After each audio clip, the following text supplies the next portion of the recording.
continuidade aqui, a gente começou semana passada a estudar o livro de Humberto de Campos.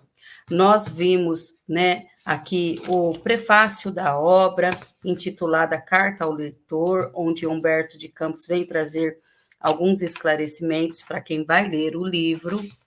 E hoje a gente vai aqui ler, né, o capítulo 1, ou seja, a primeira mensagem, intitulada De um Casarão de Outro Mundo. Essa primeira mensagem, Humberto de Campos, ele vai relatar quais eram as suas expectativas do mundo espiritual quando encarnado e vai nos dizer quais foram os reais acontecimentos quando ele chegou no mundo espiritual e quais foram as pessoas que ele achava que ia encontrar e quem ele encontrou no mundo espiritual.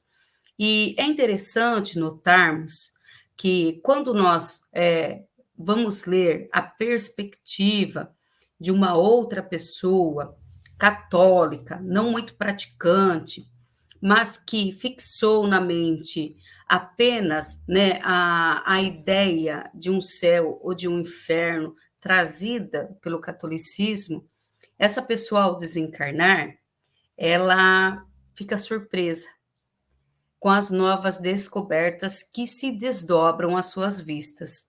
E é justamente nesse ponto que nós vamos nos atentar, porque muitos de nós ainda temos uma visão muito vaga do mundo espiritual. Muitos de nós ainda pensamos no super maravilhoso ou no super doloroso, ou que os anjos, né, vão vir aqui nos encontrar. Então, essa mesma visão é muito comum. E Humberto de Campos, ele se relacionou, ele vem nos contar um pouco dessa sua visão. Então, eu vou ler aqui para vocês, intitulado De um Casarão do Outro Mundo. Ele psicografou, né? Ele ditou essa frase, esse capítulo para Chico Xavier, no dia 27 de março de 1935. Então, veja, a obra ela foi lançada em 1937. Então, se passaram o que aí 2 anos escrevendo para se dar depois o livro como nós temos hoje. E é importante a gente salientar o tempo, porque muitos médiuns que psicografam estão assistindo aqui essa obra trazida pelo espírito Humberto de Campos nas mãos de Chico Xavier, e de repente acham que a psicografia é alguma coisa assim, rápida, é alguma coisa de fácil acesso. Então, um espírito como Humberto de Campos se aproximar como um médium potente, igual foi Chico Xavier, e demorar 2 anos para poder escrever, nós já temos uma noção dessa manifestação mediúnica como algo não tão fácil assim, né? Para a gente poder tentar se localizar um pouco aqui entre, né, essas manifestações. Então, Humberto de Campos, ele começa dizendo assim, ele vai contar primeiro quais eram, né, as suas visões e as suas expectativas a respeito do mundo espiritual.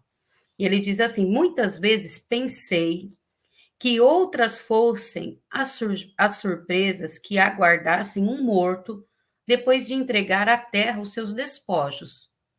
Como um menino que vai pela primeira vez a uma feira de amostras, imaginava o conhecido chaveiro dos grandes palácios celestiais. Via Pedro de mãos enclavinhadas debaixo do queixo, óculos de tartaruga, como os de Nilo Peçanha. Nilo Peçanha foi um político brasileiro, assestados no nariz, percorrendo com as suas vistas sonolentas e cansadas os estudos técnicos, os relatórios, os mapas e livros imensos enunciadores do movimento das almas que se regressavam da Terra, como destacados amanuense, ou seja, um escrevente, um funcionário da secretaria.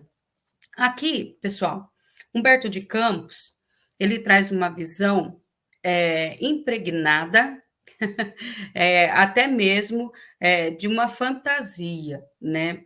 Por quê? Ele conta que ele via São Pedro, lembrando que São Pedro, na visão católica, ele é o portador das chaves dos céus.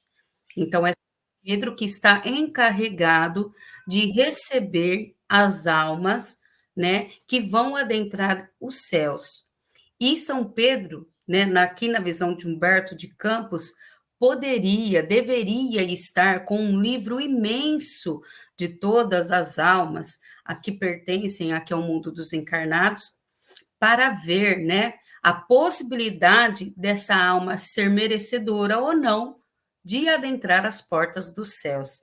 Então, veja, é uma visão que os nossos pais, né, antigamente, tinham muito vivos na ideia, né? Era uma informação muito viva, disseminada entre o catolicismo, a religião católica. E ele continua dizendo assim: presumia-o um velhote bem conservado ainda, contando a sua expectativa sobre São Pedro. Ele achou que ia encontrar São Pedro quando desencarnasse. Igual aos senadores do tempo da monarquia do Brasil, confiando os longos bigodes e os fios grisalhos da barba respeitável. Talvez que o bom apóstolo, desentulhado o baú de suas memórias, me contasse algo de novo. Algumas anedotas a respeito de sua vida, segundo a versão popular, fatos do seu tempo de pescarias, certamente cheios de estronices de rapazola. As jovens de Séforis de Carfanaum, na Galileia, eram criaturas tentadoras com seus lábios de romã amadurecida.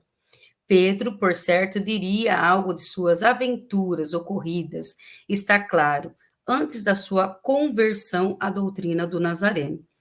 Nós temos que lembrar que Humberto de Campos era jornalista e que é muito comum esse sentimento e essa iniciativa de Humberto de Campos, até mesmo no mundo espiritual, de tomar relatos de vidas, de fazer perguntas, né, de querer saber mais profundamente sobre a vida, principalmente daquele que ele quer considerado santo, como o apóstolo Pedro, que é considerado pela Igreja Católica o São Pedro.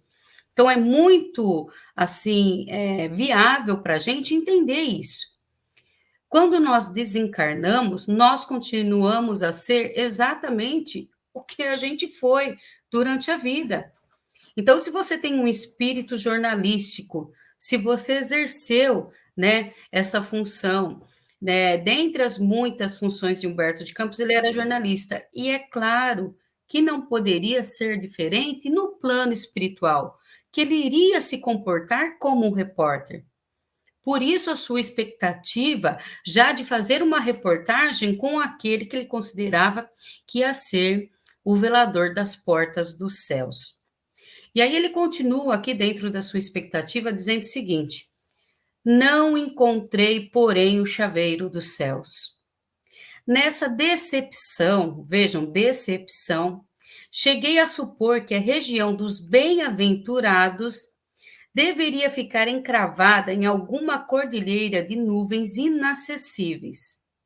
Tratava-se certamente de um recanto de maravilhas, em que todos os lugares tomariam denominações religiosas na sua mais alta expressão simbólica. Praça das Almas Benditas, Avenida das Potências Angélicas, no coração da cidade prodigiosa, em passos resplandecentes, Santa Cecília deveria tanger a sua harpa, acompanhando o coro das 12.000 virgens, cantando ao som de harmonias deliciosas, para acalentar o sono das filhas de Aqueronte, que é um rio no Egito, e da noite, a fim de que não viessem com as suas achas incandescentes e víboras malditas perturbar a paz dos que ali esqueciam sofrimentos e repouso beatífico. Então vejam, pessoal, essa visão de Humberto de Campos aqui, ela é muito presente ainda hoje dentro do catolicismo. em desencarnar e encontrar um céu eterno. E você já ter condições de adentrar a esse reino, né, de beatífico, de paz eterna, de felicidade eterna, conviver ali com todos esses santos denominados pela igreja, todos essas almas bem-aventuradas, essa é uma visão ainda muito viva, porque ninguém quer desencarnar e ir para o inferno. Ninguém quer desencarnar e viver num tormento e num sofrimento eterno. Então, a expectativa é de fazer tudo, ou pelo menos achar que fez tudo, para adentrar as portas de um céu eterno, sem sequer se perguntar se é merecedor para tanto.